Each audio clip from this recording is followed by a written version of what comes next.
Hello and welcome to another video. In this video we're going to be working on min cost to connect all points, and you're given an array points representing integer coordinates of some points on a 2D plane where you're given x and y coordinates of a point. And the cost of connecting 2 points is the Manhattan distance between them, xi minus xj plus yi minus yj, where val denotes the absolute value of val. And return the minimum cost to make all points connected. All points are connected if there's exactly one simple path between the 2 points. So in this example, you are given a bunch of points, and it says that the cost is 20. And instead of actually focusing on the example, because it's kind of hard to say like which points to connect, right? I mean, I guess you could kind of visualize it more or less. So let's say we connect these 2 points. Let's actually make this a little bigger though, preferably. Let's see if we can do that. So let's actually, for this example, we're actually just going to get rid of it. And let's make this first one bigger. Okay. So there we go. So let's just try to visualize here, now that we made it big enough, how we would connect these essentially. So we want to connect everything. So obviously these 2 are close, so we'd want to use this. So this is going to be, we went 2 and 2, right? So the distance here is however much you went on the x and the y. So here you went 2 on the x and y as well. Then let's say we take something like this. So I didn't draw that well, but something like this. So we went from here to here, which is 1 on the x and 8 on the y. Then we could connect this down, but this is more expensive than just doing a straight line here. So this straight line is 0 on the y, right? We're connecting these 2 points here. And this is 3 on the x, so let's do 3. And then finally we have this point here, so that is 2 on the x and 2 on the y. And if we add this up, is that correct? So we have 11, 12, 20, right? So this would be like the optimal thing. Obviously it's kind of hard to see, but now you can see everything is connected, as you can see in this picture, right? So this point is connected here, this point is connected here, this point is connected, everything is connected. Like you can get, the definition of connected is you can get from every point to every other point following this, right? So we have 4 connections, 5 points. But how do we actually figure this out? And so there's an algorithm for this that I will explain. And essentially, let's say we have 5 points like A, B, C, D, E, or whatever points, and we want to connect them all. So there is an algorithm that we can use, and it's a pretty straightforward one.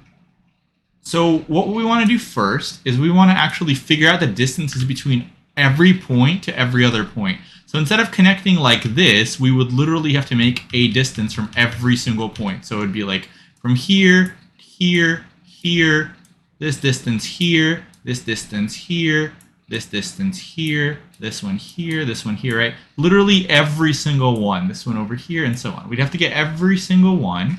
So that's going to be the first thing. So if we have A, B, C, D, E, we would want distance from one point to every other point. And we would want to have this in like some kind of data structure, right? And so what we're actually going to do is we're going to actually store these in a heap. So we're just going to have like a distance and then the 2 points. So we're going to store it like this, right? Distance, you could store in a bunch of different ways, but essentially point A and then point B, right? Or like from to something like that, right? And so you're going to want to have this for every single one, and you want to make sure you have no duplicates. Pretty easy to make sure you have no duplicates.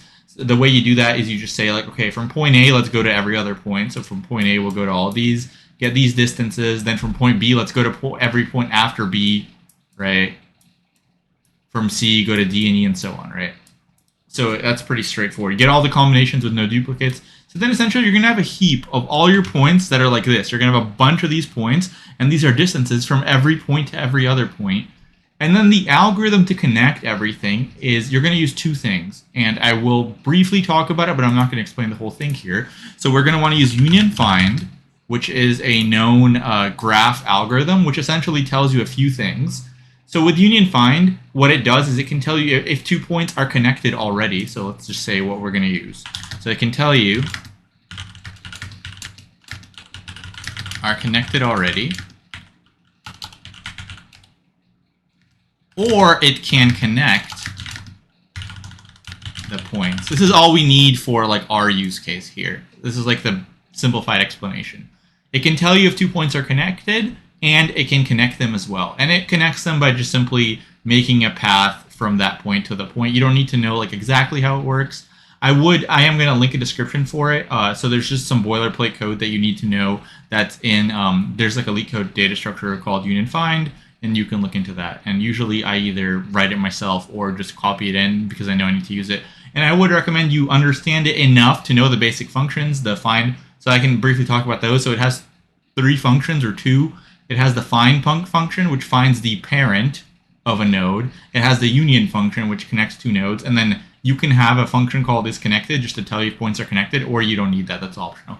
But essentially, the union finds the parent of both nodes. And if it's the same, then they are connected. And if it's not, then it sets the parent of one node equal to the other node and connects them in that way. But that's kind of what it is. So now that we have this union find that can tell you if 2 points are connected, we are just simply going to have a heap of points.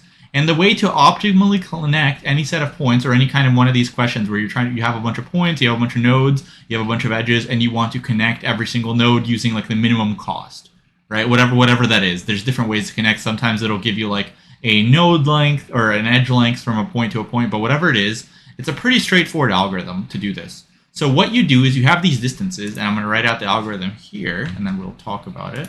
So what you do is you traverse through the heap of points or distances or whatever you have, right? You traverse through the heap of distances, and this heap should be a min heap, right? Because you want to take the smallest distance first. Then, for every distance, you check if the 2 points are connected already.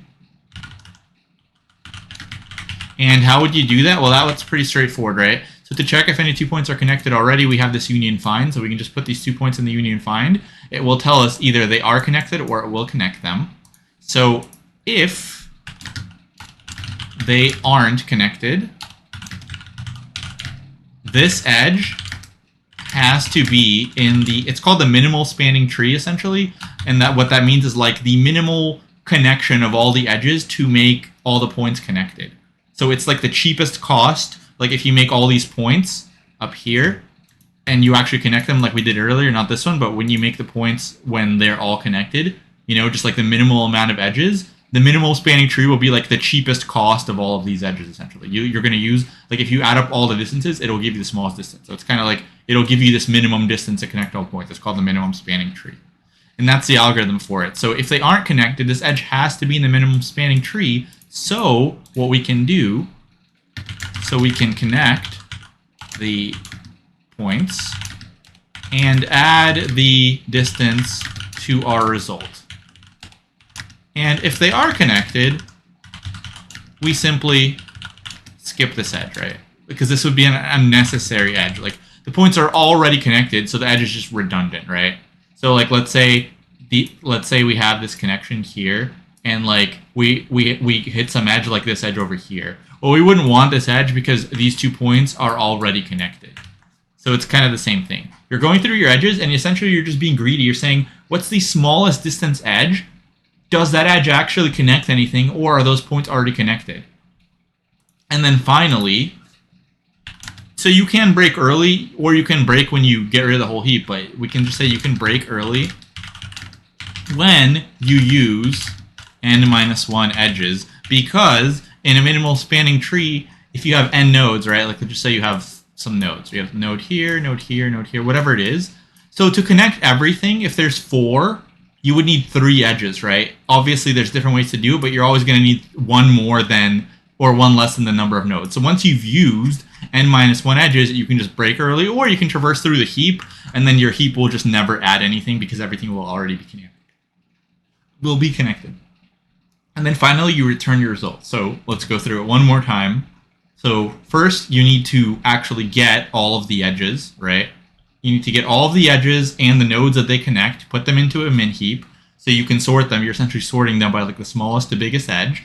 And then you simply go through them, and for every 2 nodes that an edge connects, you check, are they connected? If they are, that edge is useless and we're not going to use it. And if they're not, then we have to use that edge.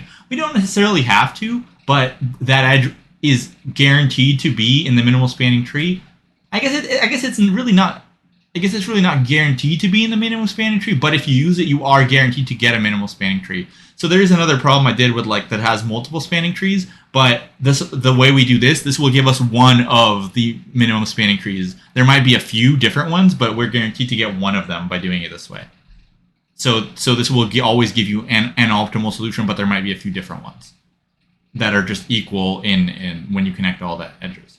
But yeah, so essentially when you connect, if the nodes aren't connected, then we can always connect and we can always get the best solution there. And if they are connected, we skip the edge because it's a redundant edge. And then finally, we can break when we used n-1 edges or we're out of the heap. If you want to break early, you can do this right here.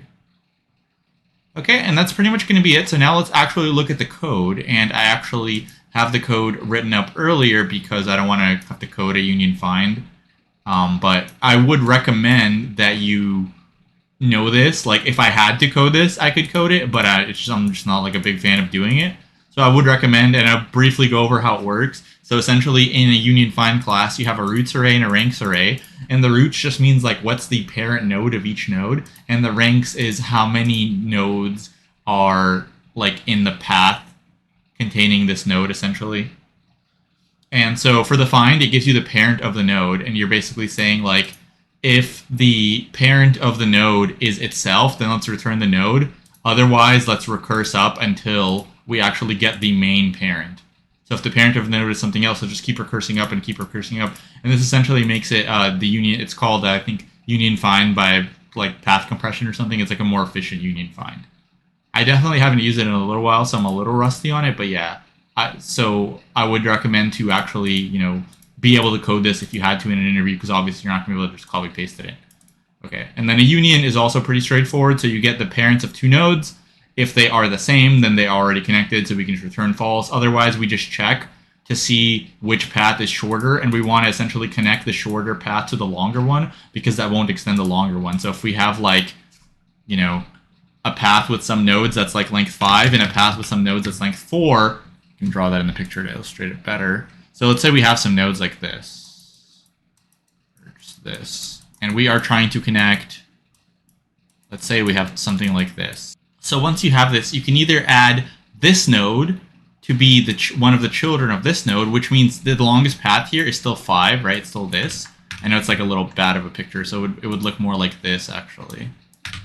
It would be like this, and then there's a path here. So you could draw it like this, where the longest path is 5. Alternatively, you could take this and make it a child of this, like this, and now the longest path would start up here, so it would be 6. So this is like suboptimal. So you're essentially adding the shorter node to the longer node to keep the path as short as possible here.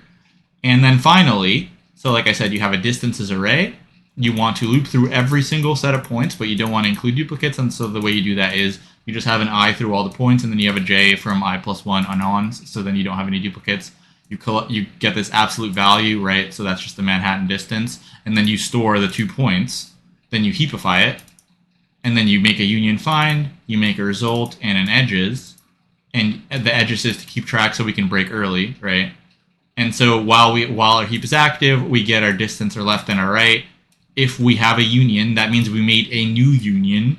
So if we made a new union, we're going to add this distance to the result. We're going to add 1 to the edges we used. And then finally, like I said, if the number of edges is n-1, we can return early. Otherwise, like I said, when this is done, so usually we're going to return early unless obviously the last edge in the heap wasn't necessary. But yeah, that's essentially it. So it's pretty straightforward. Like once you get this union find, it's a pretty straightforward algorithm. You're essentially just greedily using the smallest edge possible that actually does something, if you think about it that way, right? You have a bunch of edges, and you're just using every single edge, the smallest one possible, unless it's redundant. So we can run this. All right, we have that. And I think I need to do this. And we can submit. And you can see it's reasonably efficient. So we can talk about the time and space for this as well. So for union find, it's supposed to be O of 1, ideally, for every operation. Obviously, to like make the thing, it's O of n, but for every operation, it's O of 1. So like a union would be O of 1. It's not exactly, I think it's like a little bit over, but roughly that. It runs down to it, basically. But here's the problem that's we're gonna have, right? So for every point, we have to connect it to every other point, which is if like p is the number of points, that's p squared, right? Heapify is of, so this could be maximum p squared, right? But heapify is O of n, so that would just be p squared again. Then essentially we are popping from all our points, right? So all of these points will be, we can have p squared points roughly. So every time we do a heap pop, that's like log the size of the heap, right? So if our heap is p squared, it's going to be like p squared times log p squared, something like that. So we're going to pop it. Obviously, like I said, this is O of 1, so that doesn't really matter. None of this matters, and we do have it. So this is worst case. Normally it's not going to be nearly this long, but worst case, essentially, every single heap pop is log p squared. So, and I guess we're going to do this, this many times, right? So that's going to be roughly this. We're going to loop through every single edge, which is p squared. Then for every single edge, we're going to do this. Okay, now for the space. So like I said, in the heap, we can have p squared pretty much. We can have p squared edges maximum, right? Because we're going to have every single connection. And like I said, it's not exactly p squared, right? It is going to be roughly p squared, though, because it's basically going to be like n choose 2, which will simplify down to p squared. So you can talk about that with your interviewer, because essentially we don't have duplicate edges, so it's not exactly p squared. But it's, I guess this one would also, not exactly p squared, but it would simplify down to p squared. So this would all be, like n choose 2, which simplifies down to p squared. But yeah, that's going to be all for this problem. So hopefully you liked it. And if you did, please like the video and subscribe to the channel. And I'll see you in the next one. Thanks for watching.